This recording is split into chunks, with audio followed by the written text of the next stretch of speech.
Saudi അറേബ്യയിലെ കാലാവസ്ഥാ കേന്ദ്രം അറിയിക്കുന്നത് വരും ദിവസങ്ങളിലും പലയിടത്തും കനത്ത മഴയ്ക്ക് സാധ്യതയുണ്ട് എന്നുള്ളതാണ്.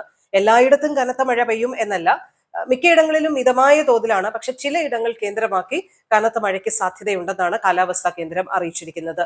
കനത്ത മഴ മാത്രമല്ല, ഇടിമിന്നലും ആലിപ്പഴ വർഷവും ഉണ്ടാകാനുള്ള സാധ്യതയുണ്ട്. ശക്തമായ കാറ്റുണ്ടാകാം, വെള്ളപ്പൊക്ക സാധ്യതകളുമുണ്ട്. കാലാവസ്ഥാ റിപ്പോർട്ടിൽ പ്രധാനമായും ഓർമ്മപ്പെടുത്തുന്ന കാര്യമാണിത്. മക്ക, മദീന, അൽ ഖസീം, റിയാദ്, കിഴക്കൻ പ്രവിശ്യ, വടക്കൻ അതിർത്തി മേഖലയുടെ കിഴക്കൻ ഭാഗങ്ങൾ എന്നിവിടങ്ങളിലാണ് മഴയും മിന്നലും പ്രധാനമായിട്ടും പ്രതീക്ഷിക്കുന്നത്.